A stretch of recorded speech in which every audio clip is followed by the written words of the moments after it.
Hello, and welcome to another episode of Open, the show that opens the Bronx and the world to you. I'm your host, John Driver, filling in for the incomparable Rob Lee. We have a fabulous show ahead. Coming up, do you know who's running for City Council? Meet one of the candidates and what she has planned if elected. Then, get the sports roundup and latest news on the Bronx Bombers with Bobby C. Also, the Bronx is the home of hip-hop. Don't believe me? Well, the writings are on the walls. Find out about the graffiti nation in our borough. It's National Poetry Month, and the Point is hosting special workshops for all who would like to be wordsmiths. Find out how you can participate. So, stay tuned for all this and more, because we are now officially open.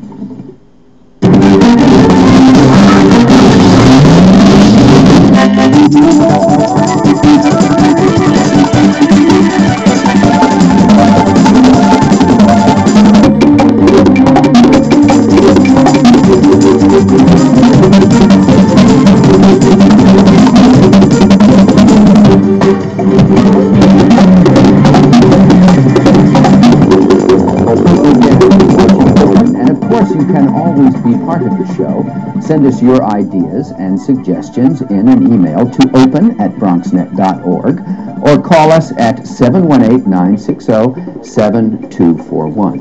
And you can watch today's show and past episodes on the web at www.bronxnet.org. Today is April 13th, 2009, and our show is filled with information on the arts, film, sports, and what's affecting your community. There's so much to cover, so we're going to get right to it with our first guest. Her record of service stretches beyond the Bronx, but now she's running for council in the 12th District. Here to tell us about her achievements and what she plans on contributing to the community is Kyrstal Serrano. Welcome to the show, Kyrstal. Thank you. It's a pleasure to be here. So this is a new and exciting endeavor for you, isn't it? Yes, it is. To say new as city council, but not a journey that I've, been doing for over the years. Mm-hmm. So, what prompted you to make this move? The cries of the people. It's the people that's pushing Kyrstal. It's time, take a greater leadership in our district. As you know, I'm bringing the service and programs throughout the city of New York, Westchester, and Rockland. So they were like, Kyrstal, you know what? It is time you lead. And, you lead by hearing our voice and our cries to say we want a voice at City Council for us. What are the main reasons that make you want to lead? Community. Okay. Community service. I love what I do, first of all. And, when I say hearing the cries and the lack thereof, there's so much accessibilities to programs, activities, to funds that are for our district. And the lack of knowledge that is out there is what bringing me forward. What are the issues that concern you the most? Where do I start? Well, pick the one that's most important to you. They're all important. Okay. They're all important, and I've worked a lot with our seniors, our youth, when we launched Stop the Violence, Save Our Children, and I'm grateful to say that agenda has been moving forward, where I've had now on board to move this agenda with me. Our former mayor from Mount Vernon, Mayor Ernie Davis. I have, a couple of our city council, our assembly, our senator. They're all on board with us to move this, but most of all is our community. The community. Immigration is another issue. I'm highly involved with immigration. I work with the Commissioner for New York City for immigration. Is wonderful, because the fact is the care he has and that capacity level draws me more. I may be an immigrant myself. Okay. Well, let's talk about that situation specifically as an immigrant and as someone who wants to deal with immigration as an issue. What do you think should be done? We championed and we have put in place a beautiful leader who is there for the people. I'm speaking of our President Barack Obama, and word has it in the pipeline that he's discussing about those who have been paying their fair share to the community, who have been here over 10 years plus with good standing, paying their taxes, who have contributed to the community, and who are there on a daily basis. We have businesses. Let's take, for instance, our community businesses. Okay. Some of our community business owners are immigrants. And, many do not know this, but they contribute to our economical structure. They have their businesses, they hire within the community, and yet they have no status. So that's a passion that I see that here that we have grandparents. Our children are bringing their parents here, and they're told that they qualify for a certain issue once they're 65 years and over. But being an immigrant, they don't. They're limited to what they qualify. So when they go to these centers in our community and they're turned away, it's not because of the community leaders, but of what is in place or what the service that they can get.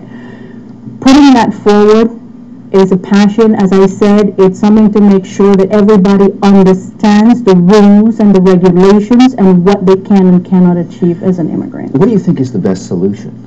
As I stated earlier, Barack Obama, when he said that he was going to put in place that everyone who has been here for 10 years or more in good standing, that's a word. It's not set in stone. It will take years to come to do that, where they'll have some legal status. Okay. And I think that's beautiful, to the fact that they will be accounted because they have been contributing to our economical structure. Okay. You mentioned the causes that involve the elderly as well. Why don't we talk about some of those? Some of those, I had the chance this past year, for the past years, to work with our elderly in terms of the senior centers, as we look at the Medicare structured program for them. Some of our seniors were being told to switch their plans. Okay. And that we have over 13 health insurance plans that service the city of New York. Okay, is that too many, or is it a good thing or a bad thing? I mean, it's a good thing because it gives an individual options. It gives them, to seek out options, because remember, what one plan has, the other may not carry. Whatever their roster of doctors will be, the others may not have the doctors that that service some of our community seniors. We champion to the fact that ensuring that when you see a senior, someone approaches you to switch your plan, that you wait, at least you ask questions. My education key is to ask questions. Don't just sign on, because when they do switch their plan, what happens is that when they see their doctors, the doctors will turn them away. And their plans are so disrupted. And I wouldn't blame the doctors, because the doctors have to get paid for their service, because they have an office to run, they have a staff to fulfill, but it is the education component to our seniors that is being challenged. If they're not educated, if it's poorly education that is out there, it's not their fault, because they're not aware of it. So we educate not only the seniors, but the senior directors and the directors that are taking care of our seniors. So in summary, it's keeping them informed of their options, what's the best option, how they should follow that option, etc. Now, what about the youth programs? Well, we launched Stop the Violence, Save Our Children. Now, tell me about that. Stop the Violence, Save Our Children, it's a passion to where we have, we did it, we launched it last year at 149th and St. Mary's Park, and we had performers. We take our children, we have some beautiful children throughout the city and in this borough they're so talented. It is amazing. What we've done is that we had put a day where we put up a stage, have them perform and introduce their music and introduce their talent. But remember, it's Stop the Violence, Save Our Children. They said to me, "Chris, you're crazy," because what I did, I put a coffin on stage. And they were like, "A coffin?" I said, sometimes we as individuals, we're not, visually we can't see it. I'm sorry, mentally we cannot see it, but visually we see it. I went as far as saying, put me inside the coffin, let me come out, so that we can help them to understand. It could be your mom, your mother, your father, your brother, your sister, be careful, and that's the education component. We also had city and state agencies in terms of violence and education to come and take care of the parents, because we're saying to the teens, the youth, you have to be accompanied by adults. Chris, it's really wonderful to have you here today. I can see your passion in what you're saying, and your caring, and it's reading, and hopefully it will read with others as well. And Thank you. Good luck with the campaign. Thank you. I appreciate it. Okay.